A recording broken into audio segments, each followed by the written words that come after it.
पर हैं अड़े, मुद्दत से इसी जिद पर हैं अड़े।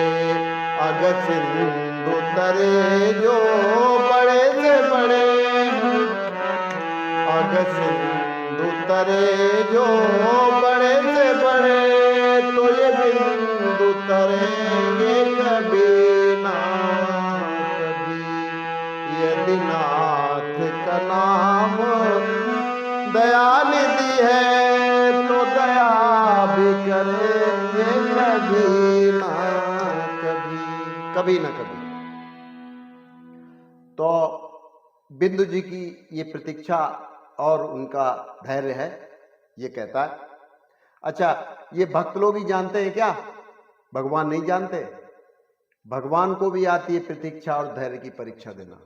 वो कैसे कि अगर आप यहां पर देखेंगे तो प्रभु श्री राम जी ने 4 महीनों तक सुग्रीव की प्रतीक्षा की, यानी बारिश की शुरुआत से लेकर के और बरसात की समाप्ति तक, और बरसात के दृश्यों और घटनाओं को, इस संसार में हो रही गतिविधियों को जोड़कर श्री लक्ष्मण जी से ज्ञान की बातें करते रहे।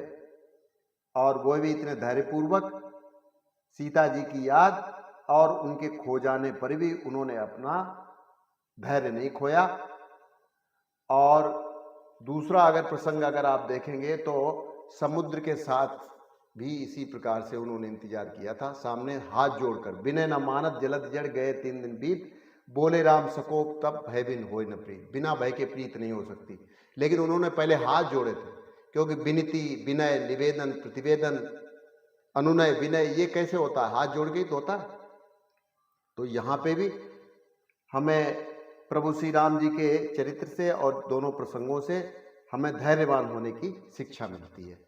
तो अब आगे चलते हैं, देखते हैं और प्रभु श्री राम जी ने लक्ष्मण जी को क्या कहा।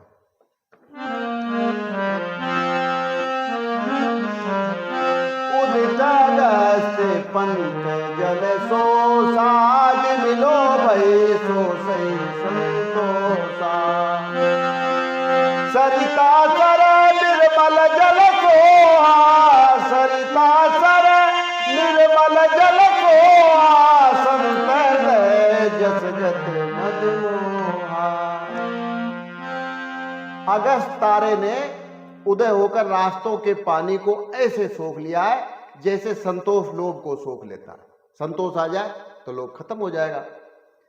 और नदी तथा तालाबों का निर्मल जल इस प्रकार से प्रतीत हो रहा है जैसे बिना मोह और अभिमान के संतों का हृदय हो जाता है। पंकज रेणु सोए हस धरली, गुण लपके जस करली।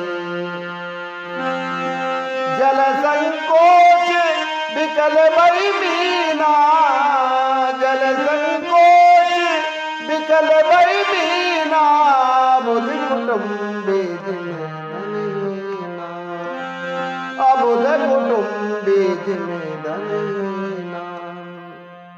बहुत सुंदर सुंदर सी बातें हैं।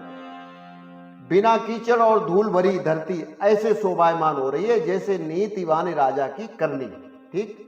और कम पानी में मछलियां ऐसे तड़प रही हैं जैसे मूर्ख गृहस्थी वाला कोई आदमी हो, वो बिना धन के तड़पे, यानी बिना धन के, बिना पैसे के वो तड़प, क्योंकि उसको कोई व्यवहार तो वो जानता नहीं कमाना है। और जो बुद्धिमान होते हैं वो अपने व्यवहार से इधर उधर से पैसे का लेन देन करके काम चला लेते हैं। लेकिन मूर्ख को देगा कौन? वो कहता है कि जिसका हमने लिया उसका दिया नहीं, तुम्हारा क्या हम मार लेंगे। इस प्रकार से बिनु धन निर्मल सोहे आकाशा, बिनु धन निर्मल सोहे आकाशा। हरि जनेव परिहरि सब आशा। कहूँ कहूँ भ्रष्टि सारदी थोड़ी, कहूँ कहूँ भ्रष्टि सारदी थोड़ी। कोई एक पाओ भगत जिन मोरी, कोई एक पाओ भगत जिन मोरी।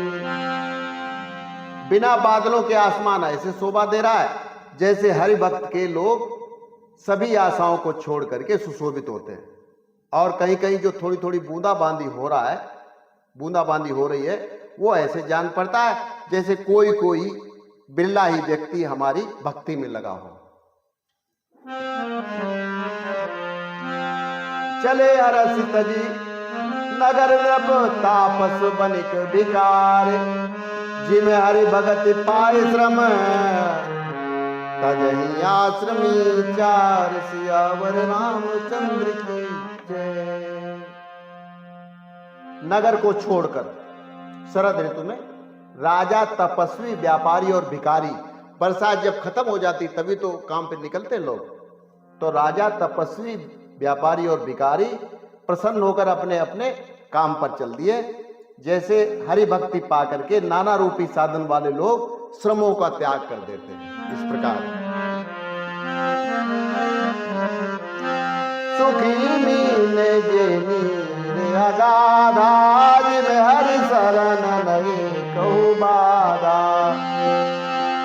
फूले कमल सोह सर कैसा, फूले कमल सोहे सर कैसा, निर्गुण ब्रह्म सगुण मैं जैसा, निर्गुण ब्रह्म सगुण मैं जैसा। जो मछलियां गहरे पानी में वे सुखी है, और जैसे यानी जिस प्रकार से भगवान की शरण में चले जाने पर एक भी बाधा नहीं रहती है, उसी प्रकार से मछलियां जो गहरे पानी में हैं उनको किसी प्रकार की बाधा नहीं है। और तालाब में फूले हुए कमल ऐसे शोभा पा रहे हैं जैसे निराकार भगवान साकार हो जाने पर शोभायमान हो जाता है। तो बस आज के लिए इतना ही, कल फिर मिलते हैं। नमस्कार, जय श्री राम।